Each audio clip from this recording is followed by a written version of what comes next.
بسم اللہ الرحمن الرحیم ومن لم يستطع منكم طولا أن ينكح المحصنات من المحصنات المؤمنات فمما ملكت أيمانكم من فتياتكم المؤمنات والله أعلم بإيمانكم بعضكم من بعض فانكحوهن بإذن أهلهن وآتوهن أجورهن بالمعروف.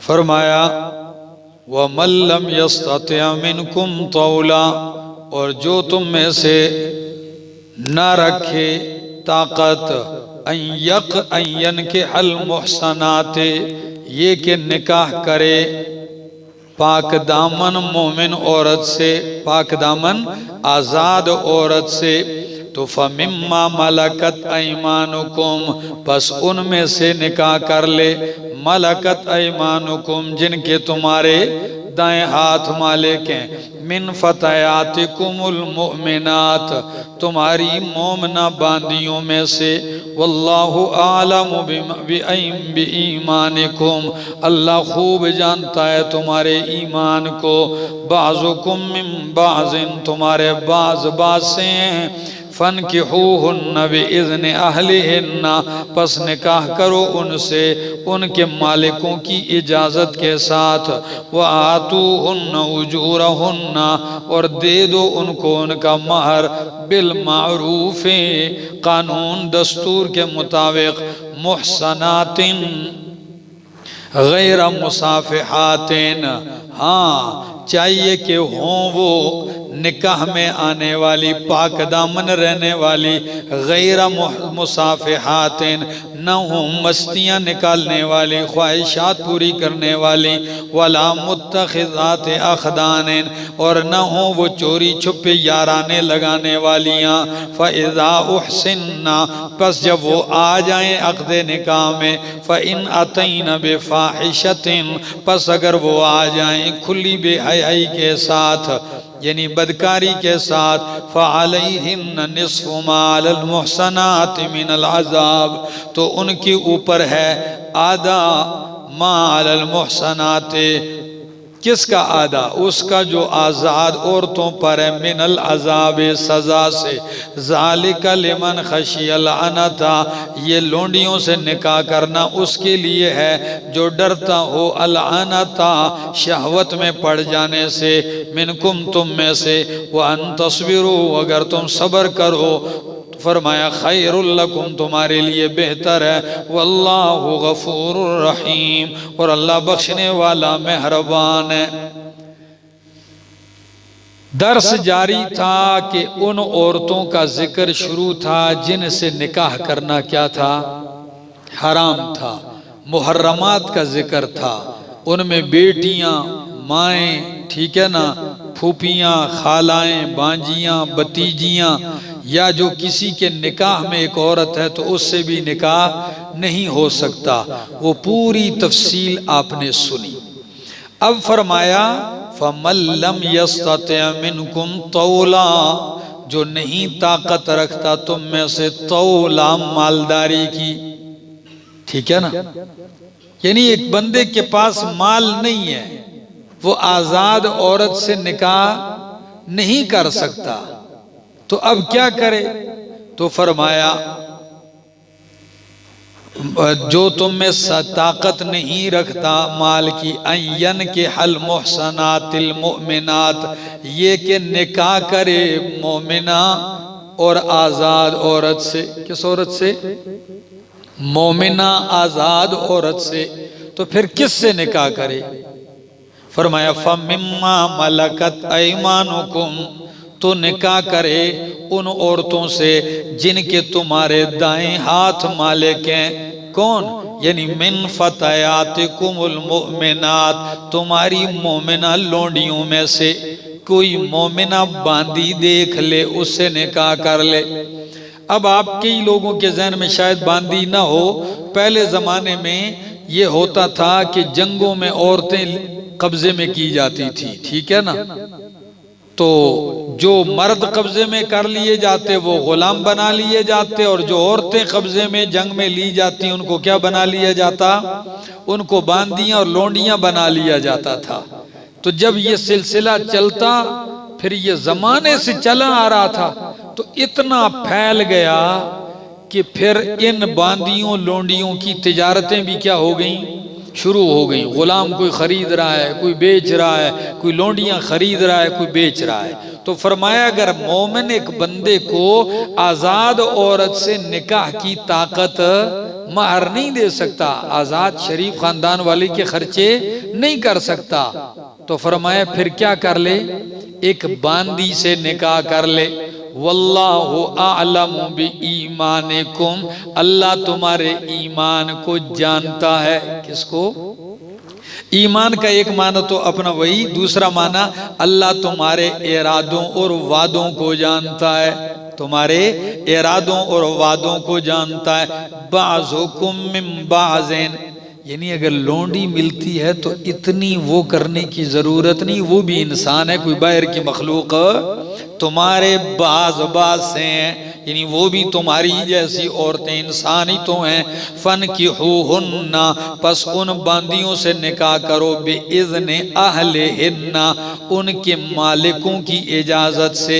اگر کوئی باندی کسی کی ملکیت میں ہے، ٹھیک ہے نا، اور وہ آپ کے نکاح میں دینا چاہتا ہے، اجازت ہے اس کی، تو آپ اس کی لونڈی سے کیا کر لو؟ اجازت ہے، نکاح کر لو۔ لیکن جب آپ نے نکاح کر لیا تو اب وہ اپنے مالک کے لیے حلال، یہ نہیں ہے کہ اب ایک ہی باندی 10 آدمی، نہیں، بات سمجھ میں آ رہی؟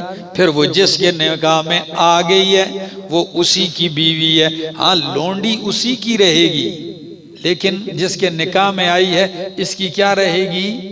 باندی اس کی بیوی رہے گی۔ آگے وَآتُوهُنَّ، اور دو ان کو ان کا مہر بالمعروف، دستور کے مطابق، یعنی جو اس کے مالک نے تم سے مطالبے میں جو تم نے طے کیا ہے اس کو وہ مہر دے دو۔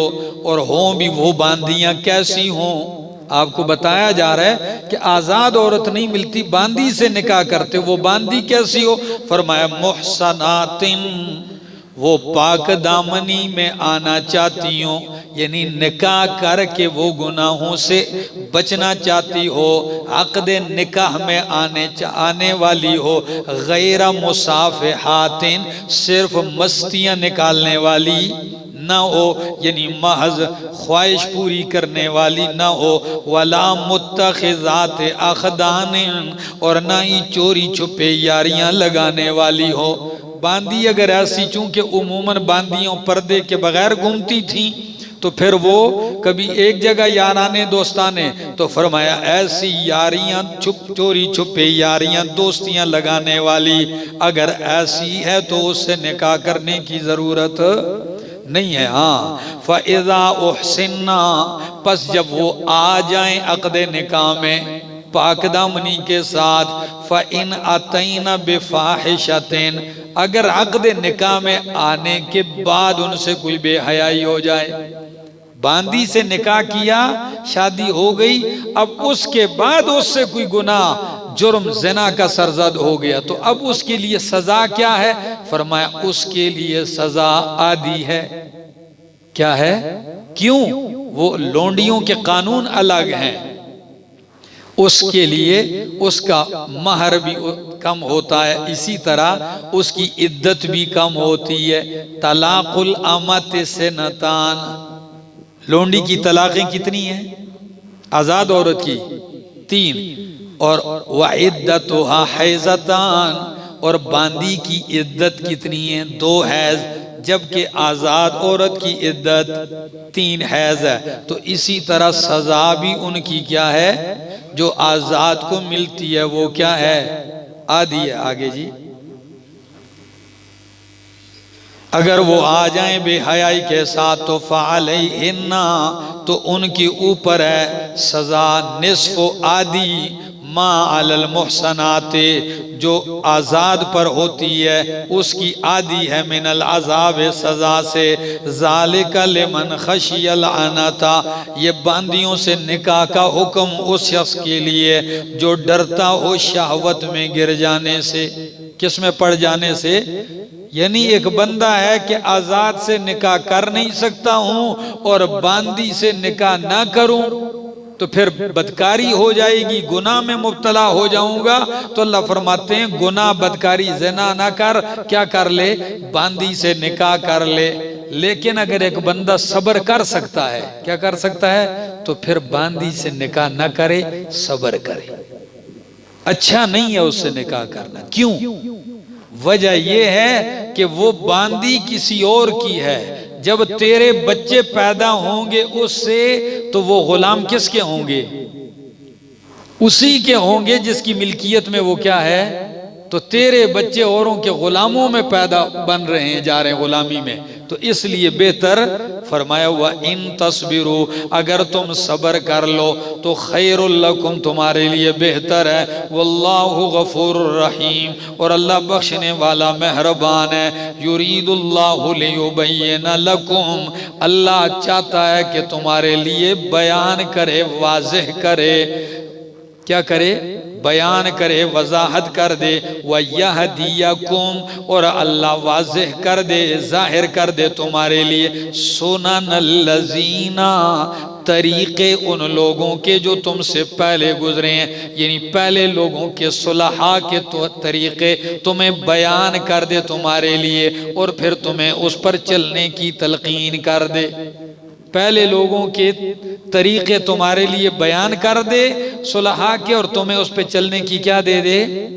تلقین دے دے تمہیں اس پہ چلا دے وَيَتُوبَ عَلَيْكُمْ اور اللہ متوجہ ہو جائے تم پر وَاللَّهُ عَلِيمٌ حَكِيمٌ اور اللہ علم والا حکیم حکمتوں والا ہے وَاللَّهُ يُرِيدُ أَن يَتُوبَ عَلَيْكُمْ اللہ چاہتا ہے کہ تم پہ مہربانی کے ساتھ متوجہ ہو وَيُرِيدُ الَّذِينَ اور چاہتے ہیں وہ لوگ يَتَّبِعُونَ الشَّهَوَاتِ جو شہوات کی پیروی کرتے ہیں ان تمیلوا میلا عظیما یہ کہ تم مائل ہو جاؤ حق سے میلا عظیما بہت بڑا مائل ہونا کتنا پیارا انداز ہے اللہ یہ حکم تمہیں جو دے رہے ہیں یہ اس لیے دے رہے ہیں کہ اللہ شفقت اور مہربانی کرنا چاہتے ہیں تم پر اور جو شہوت پرست لوگ ہیں وہ چاہتے ہیں کہ تم راہ حق سے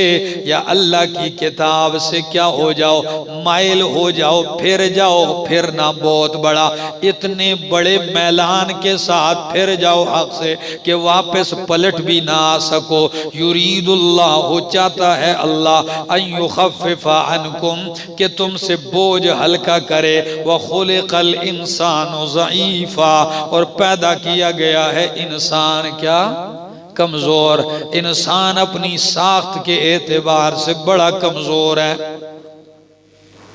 ہے کہ نہیں ہے بہت کمزور ہے ایک ناخن کی بھی تکلیف ہو جائے تو بلبلا اٹھتا ہے لیکن یہی انسان تھوڑے سے دن اس کو صحت ملے اور مال ملے تو یہ اتنا مست ہوتا ہے کہ یہ کہتا ہے میرے جیسا تو ہے ہی کوئی نہیں اس کا آکڑ بھی کسی انتہا کو پہنچا ہوتا ہے فرمایا خلق الانسان ضعیفا معلوم ہوتا ہے اللہ کو علم ہے کہ اللہ فرماتے ہیں میں نے انسان کو کمزور پیدا کیا ہے جب پیدا کمزور کیا ہے اور حکم اس کی طاقت سے بڑھ کے ڈال دے تو یہ انصاف نہیں ہے جب کمزور ہے تو جو حکم دیے ہیں یہ اس کی طاقت کے مطابق دیے ہیں یا ایوہ الذین آمنو 11واں قانون ابھی تک صبح سے درس شروع ہے کتنے قانون بیان ہوئے اصلاح معاشرے کے 10 قانون بیان ہوئے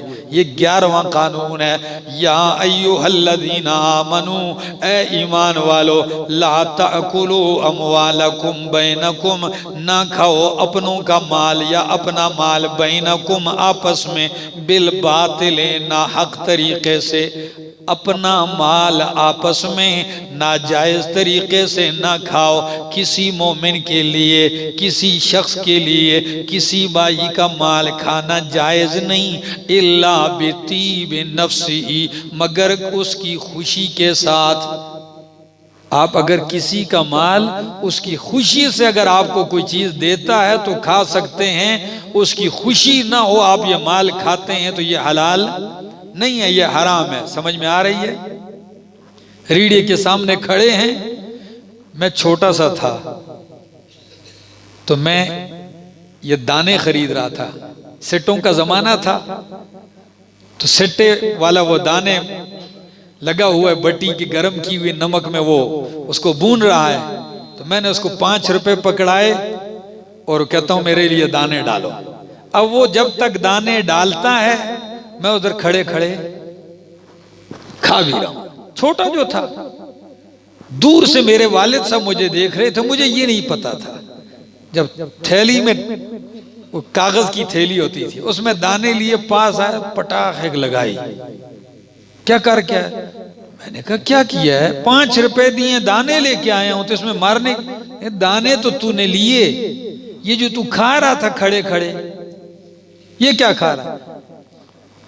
میں نے کہا ابو جی اس نے تو کچھ نہیں کہا. اس نے اگر شرم حیا کی وجہ سے کچھ نہیں کھایا تو 5 روپے کے تو نے لیے اور 10 روپے کے تو کھڑے کھڑے کھا جائے، دوسرا کھا جائے تو وہ خیرات کے لیے اس نے ریڑھی لگائی ہے یا کاروبار کے لیے؟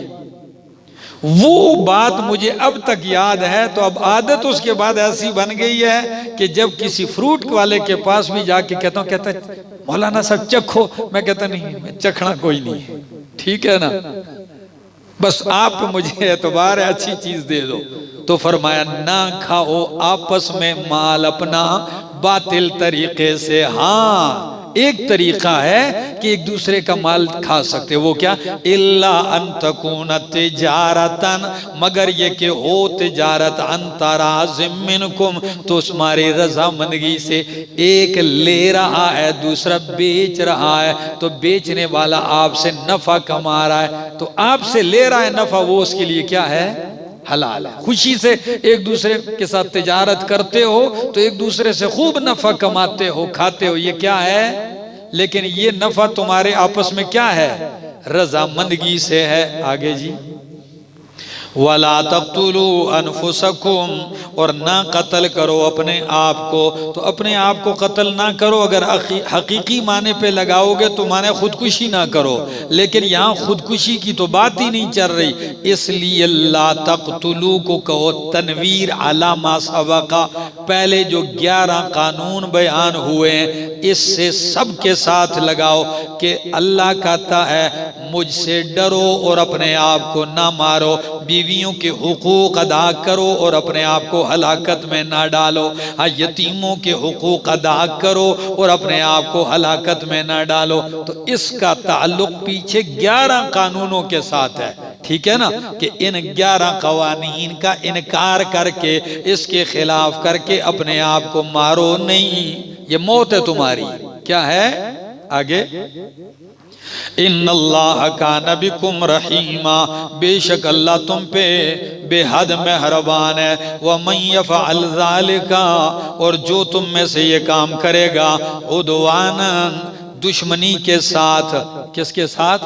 عدوانا، دشمنی کے ساتھ، بغاوت کے ساتھ، وظلما، اور ظلم کے ساتھ. فسوف نصلیہ نارا، پس جلدی ہی ہم اسے داخل کر دیں گے آگ میں. وکان ذالک علی اللہ یسیرا، اور ہے یہ اللہ پہ آسان، اللہ کے لیے کوئی مشکل نہیں. ان تجتنبوا کبائر ما تنہون عنہ نکفر عنکم سیئاتکم، اگر تم بچ جاؤ ان کبیرہ گناہوں سے جس سے تم کو روکا گیا تو نکفر عنکم سیئاتکم، چھوٹے گناہ ہم تم سے ویسے ہی مٹا دیں گے. او بھائی اگر تم کبیرہ گناہوں سے اپنے آپ کو کیا کر لو؟ بچا لو، تو چھوٹے گناہ ہم تمہارے ویسے ہی معاف کر دیں گے. زنا سے بچ جاؤ، قتل سے بچ جاؤ، تہمت لگانے سے بچ جاؤ، شرک سے بچ جاؤ، کفر سے بچ جاؤ، ٹھیک ہے نا، یہ کبائر سے بچ جاؤ، تو جو چھوٹے گناہ ہیں یہ ویسے ہی ہم معاف کر دیں گے، یا تو اپنے فضل سے ویسے معاف کر دوں گا، یا کچھ نماز پڑھنے سے معاف کر دوں گا، کوئی روزہ رکھنے سے معاف کر دوں گا، کوئی راستے سے تکلیف دی چیز ہٹانے سے معاف کر دوں گا، وضو کرو گے تو وضو کے ساتھ گناہ جھڑ دوں گا، کچھ ایسے معاف ہوں گے۔ لیکن آیت تھوڑی سی مشکل ہے، ذرا توجہ چاہوں گا۔ فرمایا ان تجتنبو، اگر تم بچ جاؤ یعنی اجتناب کرو، کبائر ما تنہون عنہ، ان کبیرہ گناہوں سے جس سے تم کو روکا گیا، نکفر عنکم سیئاتکم، یہ کبیرہ اور صغیرہ کیا ہے؟ تو آپ اب تک کوئی ایک قول اس میں نہیں ہے۔ کچھ مفسرین نے لکھا کہ کبیرہ وہ ہیں جن پہ وعید آئی ہے۔ کیا آئی ہے؟ قرآنی سزا اور وعید آئی ہے، وہ کبیرہ ہے۔ اور جس پہ اللہ کی طرف سے وعید نہیں آئی وہ صغیرہ ہے۔ ان پہ اعتراض یہ کیا گیا کہ ایسے بھی گناہ ہیں کہ جن پر وعید اس طرح جہنم کی نہیں آئی، پھر بھی ان کو کیا شمار کیا گیا ہے؟ کبیرہ شمار کیا گیا ہے۔ مثال کے طور پر دیکھیے، کچھ نے کبیرہ 3 گناہ گنے۔ کتنے؟ 3 گناہ کبیرہ گنے۔ کچھ نے کہا 7 ہے، کچھ نے 17۔ امام ذہبی رحمہ اللہ نے کتاب لکھی، اس کا نام ہے الکبائر، 70 سے اوپر گنے۔ تو اب اس میں کبیرہ کیا ہے، صغیرہ کیا ہے؟ میرے استاد کہتے ہیں بھائی اس جنجٹ میں پڑھنے کی ضرورت ہی نہیں ہے، سیدھی بات ہے، ہر گناہ صغیرہ بھی ہے اور ہر گناہ کبیرہ بھی ہے۔ بات سمجھنے کی ہے، ہر گناہ صغیرہ بھی ہے، ہر گناہ کبیرہ بھی ہے، 2 طرح سے۔ سنو تو مزہ آ جائے گا۔ ہر گناہ صغیرہ بھی ہے، کبیرہ، یعنی توبہ کرو گے تو توبے کے سامنے کبیرہ نہیں رہتا، مٹ جاتا ہے۔ توبے سے اللہ کبائر بھی معاف کر دیتا ہے۔ اور اگر اصرار کرو گے، ڈٹ کے لگے رہو گے، تو اصرار کے ساتھ چھوٹا گناہ چھوٹا نہیں رہتا۔ جب ایک بندے کے ذہن میں آ جائے یہ چھوٹا گناہ ہے، کہتا اچھا لگے رہو، چھوٹا ہے، تو پھر یہ چھوٹا نہیں رہتا، بلکہ بار بار کرنے سے وہ چھوٹا بڑا بن جاتا ہے۔ دوسری صورت، جتنے بھی گناہ ہیں میرے دوستو، یہ میری طرف توجہ کرو، 1 2 3 4 5، ان میں سے ہر گناہ صغیرہ بھی ہے، کبیرہ بھی ہے۔ یہ درمیان میں ہے تو یہ اس کے بنسبت کبیرہ ہے، اور اس کے بنسبت تو ایک گناہ جس سے نیچے درجے کا گناہ ہے تو وہ نیچے درجے کے گناہ کے مناسبت سے کیا ہے، وہ بڑا ہے، اور اس سے اوپر بھی اگر کوئی گناہ ہے تو اوپر والے جرم کو دیکھو تو نیچے والا اس کی بنسبت کیا ہے، صغیرہ ہے۔ ٹھیک ہے جی۔ فرمایا ان تجتنبو کبائر ما تنہون عنہ، اگر تم بچ جاؤ ان کبیرہ گناہوں سے جن سے تمہیں روکا گیا، تو نکفر عنکم سیئاتکم، ہم مٹا دیں گے تم سے تمہارے صغیرہ گناہ۔ ایک معنی میں نے اس سے پہلے آپ درس سنتے رہے طلباء کرام، سیئات کا ایک اور معنی بھی لکھوایا تھا قرآن کی آیتوں سے کی روشنی سے۔ کیا؟ مصائب دنیا۔ کیا؟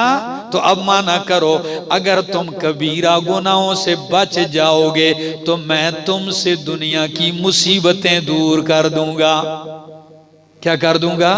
آخرت کا اجر تو اپنا ہوگا، میں تم سے دنیا کی مصیبتیں ہٹا دوں گا۔ وَنُدْخِلْكُمْ مُدْخَلًا كَرِيمًا، اور ہم داخل کریں گے تمہیں عزت کی جگہ۔ عزت کی جگہ کیا چیز ہے؟ جنت ہے۔ وَلَا تَتَمَنَّوْا مَا فَضَّلَ اللَّهُ بِهِ، 12واں قانون۔ کیا؟ اس 12ویں قانون کا نام ہے النہی عن العدوان۔ کیا چیز؟ النہی عن عدوان، زیادتی ظلم نہ کرو. کیسے؟ عدوان نہ کرو. اللہ نے کچھ حقوق مقرر کیے ہیں. بیوی کا حصہ اس کا ہے، خاوند کے لیے میراث کا حصہ ابھی چند منٹ پہلے آپ نے سنا، ٹھیک ہے نا. اور باپ کا اتنا حصہ، بیٹے کا اتنا حصہ، یہ سارے حصے بھی آپ نے سنے. ایک بندہ کہے، بیوی کہے جی، عورت کہے کاش جی میں بھی لڑکا ہوتا تو مجھے بھی حصہ زیادہ ملتا جی. یہ عورت کہے جی کاش میں شوہر ہوتی تو مجھے بھی. تو فرمایا نہیں، یہ کاش یہ تمنائیں نہ کرو. اللہ نے جو فضیلت جس کو دے دی وہ دے دی ہے. سمجھ آ گئی؟ تمہاری تمنا سے اب عورت تمنا کرے، جس طرح بعض خواتین نے تمنا کی بھی تھی کہ کاش ہم مرد ہوتے تو ہم مسجد میں جاتے، ہم مرد ہوتے ہم میدان کارزار میں جاتے، ہم مرد ہوتے نبی علیہ السلام کی محفل میں یوں جا کے سامنے ہم بیٹھتی. تو فرمایا اللہ نے جس کو جو فضیلت دینی تھی وہ دے دی ہے. اب ایک بندہ ساری زندگی عورت دعا کرے اللہ کرے میں مرد بن جاؤں، تو یہ دعا ٹھیک ہے اس کی؟ نہیں.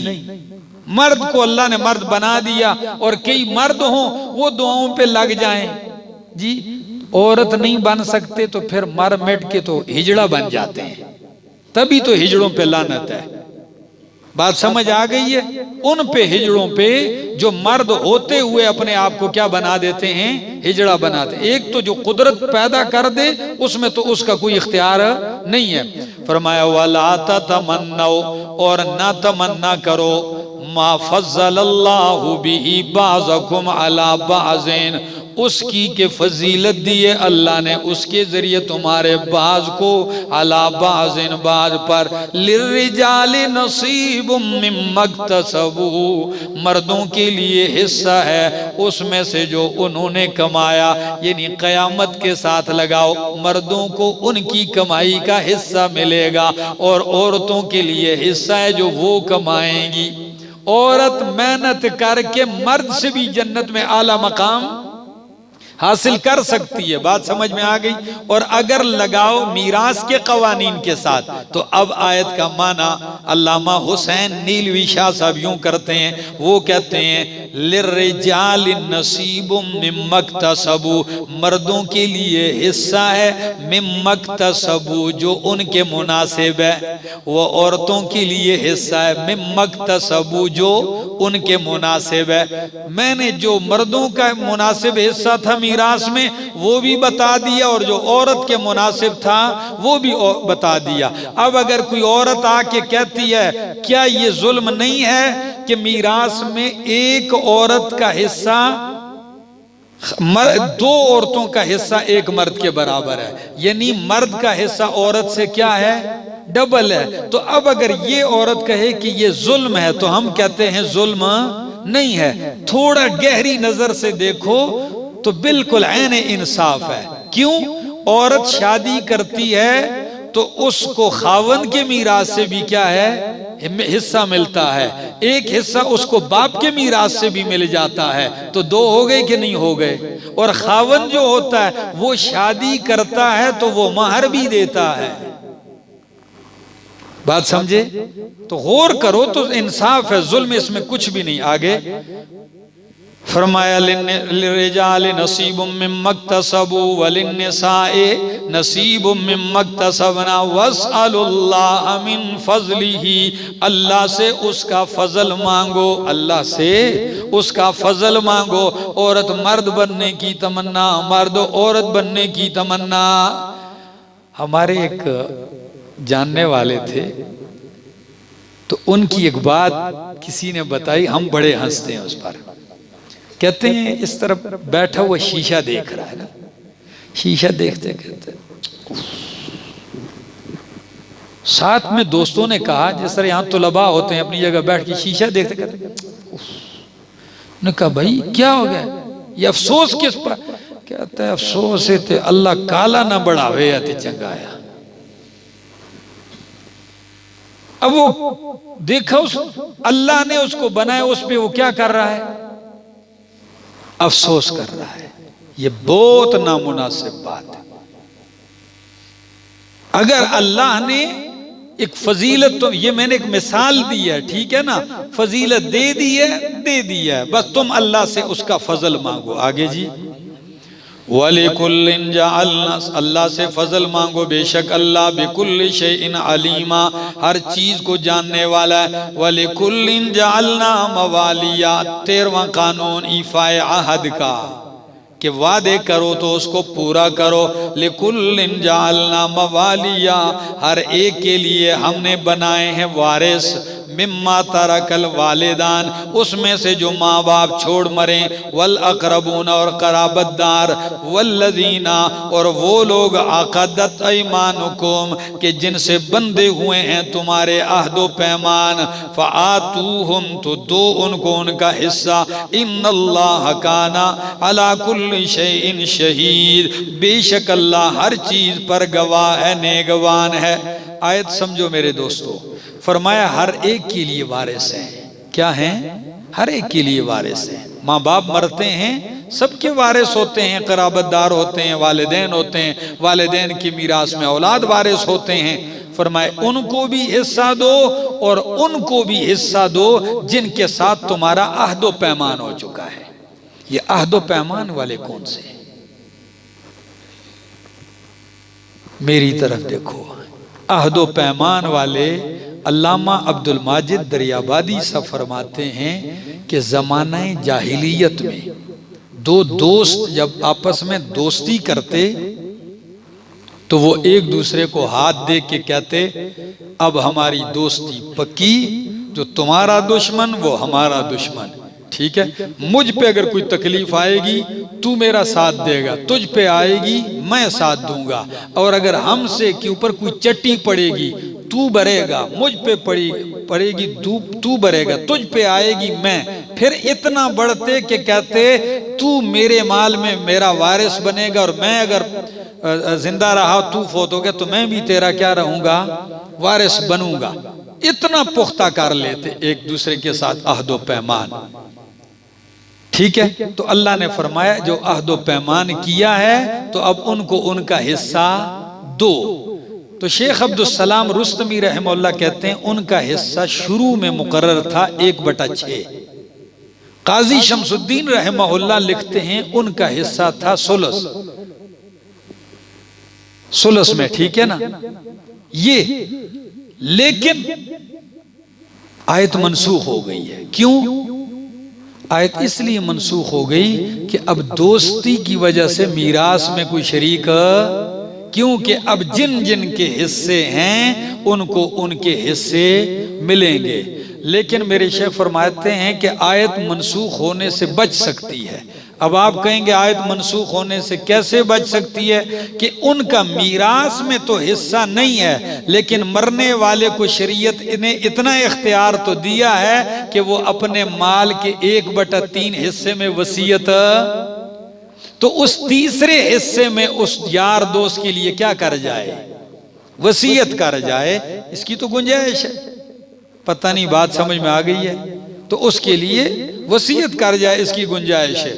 فرمایا فآتوہم نصیبہم ان اللہ علی کل شیء شہید، بے شک اللہ ہر چیز کے اوپر شہیدہ گواہ ہے۔ الرجال قوامون علی النساء، مرد حاکم ہیں عورتوں پر۔ الرجال قوامون، مرد کیا ہیں؟ حاکم ہیں عورتوں پر۔ کیسے حاکم ہے اور کیوں حاکم ہے؟ فرمایا بما فضل اللہ بعضهم علی بعض، بوجہ اس کے کہ اللہ نے بعض کو بعض پر فضیلت دی ہے۔ اللہ نے خاوند کو بیوی پر کیا دی ہے؟ فضیلت دی ہے۔ حق عورت کا بھی ہے، اور قرآن نے حقوق اتنے ذکر کیے کہ اس پوری سورت کا نام کیا رکھا ہے؟ سورۃ النساء، یعنی وہ سورت جس میں عورتوں کے حقوق ہیں۔ پورا قرآن کھول کے دیکھ لو، سورۃ الرجال ہے جی، سورۃ النساء ہے، عورتوں کے حقوق، ٹھیک ہے نا، لیکن حاکم مرد ہوگا۔ کیا ہوگا؟ حاکم مرد ہوگا، گھر کی حکمرانی بھی مرد کرے اور ملک کی حکمرانی بھی کیا کرے؟ مرد کرے۔ فرمایا کیا الفاظ ہیں؟ الرجال قوامون علی النساء، مرد حاکم ہیں عورتوں پر، بما فضل اللہ، بوجہ اس کے کہ فضیلت دی اللہ نے، بعضہم ان کے بعض کو علی بعضٍ بعض پر، اور دوسری وجہ وَبِمَا أَنفَقُوا مِنْ أَمْوَالِهِمْ، مرد حاکم اس لیے گھر میں کہ مرد مال خرچ کرتا ہے عورت پہ، کیا کرتا ہے؟ وہ کماتا ہے، لاتا ہے، لگاتا ہے۔ جب وہ مال خرچ کرتا ہے تو وہ کیا ہونا چاہیے؟ کوئی یہ سوال نہ کرے کہ عورت کمائے اور مرد کسی کا میدہ نہ ہوئے بیٹھا رہے، ٹھیک ہے نا؟ تو یہ اس مرد کو سوچنا چاہیے، سمجھ آئی؟ آگے فالصالحات، پس نیک عورتیں، قانتات فرما بردار ہیں، حافظات حفاظت کرنے والی ہیں، للغیب پیٹھ پیچھے، خاوند کی عدم موجودگی میں اس کے مال کی، اس کی عزت کی، اس کے ناموس کی، اس کے حقوق کی حفاظت کرنے والی ہیں، پاک دامن۔ اور نیک عورتیں کیا ہیں؟ وہ خاوندوں کے پیٹھ کے پیچھے ان کے مالوں کی اور ان کی عزت کی کیا کرتی ہیں؟ خاوند گھر میں نہیں ہے تو گھر کے مال کو آگ نہیں لگاتی، جی خاوند کو پتہ نہیں تو اس کے مال کو رائے گاں نہیں اڑاتی، اور نمبر 2 خاوند نہیں ہے تو خاوند کے حقوق میں خیانت بھی نہیں کرتی۔ تو فرمایا فالصالحات، پس نیک عورتیں، قانتات فرما بردار ہیں، حافظات حفاظت کرنے والی ہیں، للغیب پیٹھ پیچھے، بما حفظ اللہ، بما حفظ اللہ، با کو بناؤ سببیہ، ما کو بناؤ مصدریہ، اور حافظہ فعل کو مصدر کے معنی میں لے لو۔ فرمایا تو حفاظت کرنے والی ہیں پیٹھ پیچھے، بما بسبب اس حفاظت کے جو اللہ نے ان کے حقوق کی ہے، بسبب اس حفاظت کے جو اللہ نے ان کے حقوق کی ہے، یعنی اللہ نے تم عورتوں کے حقوق کی کیا کی ہے؟ حفاظت کی ہے۔ اب اگر خاوند نہیں ہے تو رب کا یہ احسان مان کے تم خاوند کے حقوق کی کیا کرو؟ حفاظت کرو۔ بات سمجھ میں آ رہی ہے؟ اور بھی بہت ساری توجیحات ہیں، آگے جی۔ واللاتی، اور وہ عورتیں، تخافون نشوزہن، کہ تم ڈرتے ہو ان کی نافرمانی سے۔ اگر کوئی عورت ایسی ہے خاوند دیکھ رہا ہے ہر وقت نافرمانی لڑ رہی ہے، جگڑ رہی ہے، تو فرمایا فَعِزُوهُنَّ، ایسی نافرمان عورت کے لیے پہلا طریقہ فَعِزُوهُنَّ، ان کو نصیحت کرو۔ کیا کرو؟ نصیحت سے ان کو سمجھاؤ۔ اور اگر نصیحت بھی کام نہ چلے تو فرمایا وَحْجُرُوهُنَّ فِي الْمَضَاجِعِ، ان کو الگ کر دو بستروں میں، یعنی ان سے روٹ جاؤ، الگ ہو جاؤ۔ روٹنے کا یہ مطلب نہیں بستر اٹھا کے تو گھر چھوڑ دو اور وہ رہے اور یہ چلا جائے، پتہ ہی نہ لگے اس کا، اب وہ ڈھونڈتی پھر خاوند گم ہو گیا سالہ سال، یہ نہیں ہے، ٹھیک ہے نا؟ یہ صرف احتجاج ریکارڈ کروانا، سمجھ گئے؟ اپنا کیا ریکارڈ کروایا جا رہا ہے؟ ہاں، وَحْجُرُوهُنَّ فِي الْمَضَاجِعِ، اور الگ کر دو ان کو بستروں میں۔ تو یہ بھی ایک وفادار عورت کے لیے، ہوشیار عورت کے لیے یہ بھی بڑی سزا ہے اگر وہ سمجھ جائے۔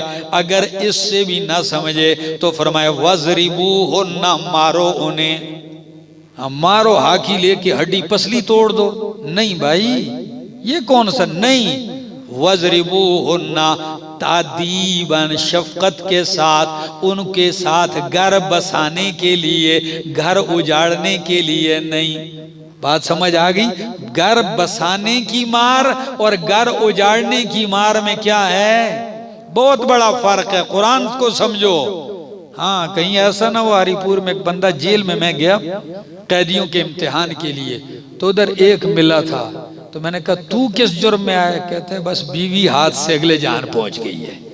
میں نے کہا کیسے پہنچ گئی؟ کہتا ہے بس ہاکی پڑی ہوئی تھی گھر میں تو بس شروع ہو گیا تو سر پہ مارا تو وہ، اب وہ یہ آیت پڑھے اور کہے کہ قرآن نے کہا ہے تو وہ ظلم کرے گا، سمجھ آئی؟ حدیث میں آتا ہے، شفقت بتاؤں، اولاد سب کو پیاری ہوتی ہے کہ نہیں؟ بولو۔ بچے تو ہر لڑکے مرد کو بھی پیارے اور ماں کو بھی پیارے ہوتے ہیں۔ فرمایا 7 سال کا ہو جائے نماز نہ پڑھے تو نماز پہ لگاؤ اور حکم کرو، آرڈر کرو، اور اگر 10 سال تک پہنچ جائے اور نماز نہ پڑھے تو پھر اس کو ادھر مار سے کیا مطلب ہے؟ ہلکی سی مار کہ اس سے وہ نماز پڑھنے لگ جائے، ڈانٹ باریک سی، ٹھیک ہے نا؟ یہ ہے۔ تو جس طرح یہاں شفقت بری مار اس کی تربیت کے لیے، تو عورت کی تربیت کے لیے مارو۔ ہڈی پسلی توڑو گے تو یہ تربیت ہوگی، وہ تو تیرا گھر برباد ہوگا۔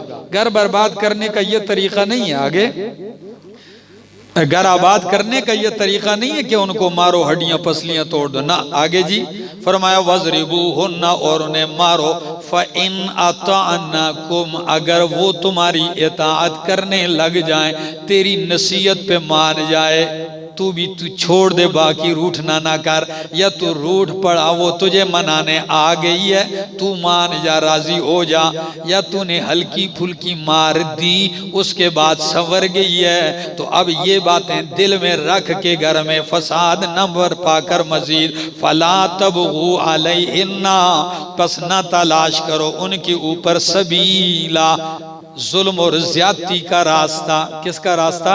کہ روز اس اب کے لیے کوئی نہ کوئی راستہ تلاش کر رہا ہے کہ میں اس کو ماروں، تو یہ جائز نہیں ہے۔ یا طلاق کا راستہ تلاش نہ کرو، یعنی مار سے ٹھیک ہو گئی، پیار سے ٹھیک ہو گئی، نصیحت سے، روٹھنے سے ٹھیک ہو گئی، تو اب طلاق دینے کی ضرورت، اپنا گھر بساؤ۔ اور روٹھ جانا یہ کوئی بڑی بات نہیں ہے، ہوتا ہے، میرے پاک پیغمبر بھی روٹھے تھے۔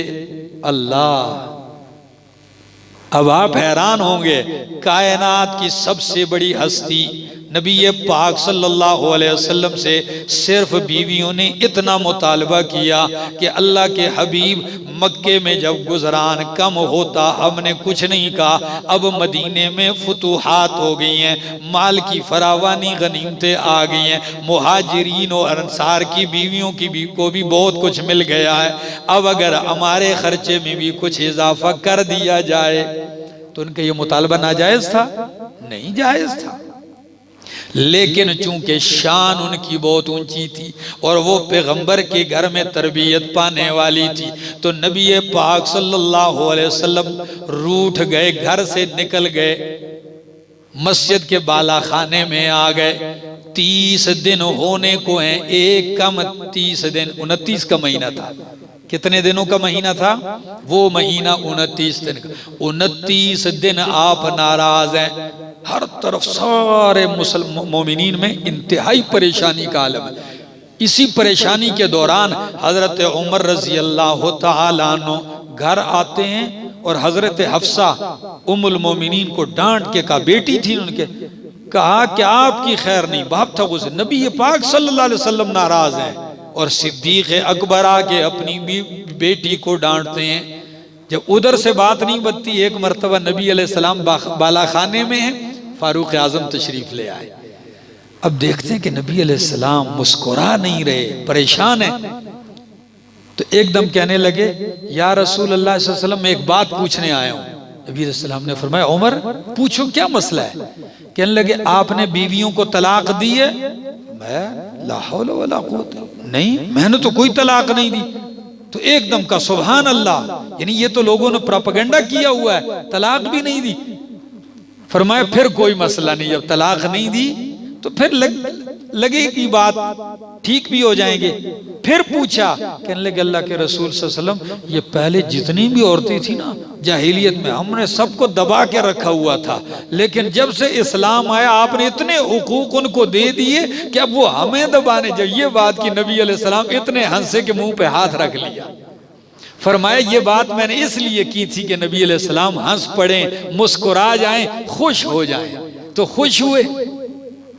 ادھر 29 دن گزرنے کو ہیں، قرآن کی یہ آیتیں اتری۔ اٹھاؤ کھولو ذرا سورہ احزاب 22واں پارہ، 22واں پارہ پہلا۔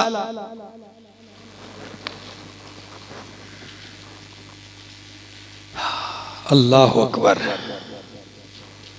وہ الفاظ 21ویں پارے کا آخری، یا ایوہ النبیو قل لازواجکا، اے میرا پاک پیغمبر کہہ دیجئے اپنی بیویوں سے، ان کنتن تردن الحیات الدنیا، اگر تم دنیا کی زندگی چاہتی ہو، وزینتہا، اور دنیا کی زیب و زینت چاہتی ہو، فتعالین، تو پھر آؤ، امتعکن، میں تمہیں کچھ مال نفع دے دیتا ہوں، واسرحکن سراحا جمیلا، اور میں تمہیں چھوڑ دیتا ہوں، یعنی طلاق دے دیتا ہوں اچھے طریقے سے، وَإِن كُنتُنَّ، اگر ہو تم، تُرِدْنَ اللَّهَ وَرَسُولَهُ وَالدَّارَ الْآخِرَةَ، اگر تم اللہ کو چاہتی ہو، اللہ کے رسول کو چاہتی ہو، اور دار آخرت یعنی آخرت کا گھر چاہتی ہو،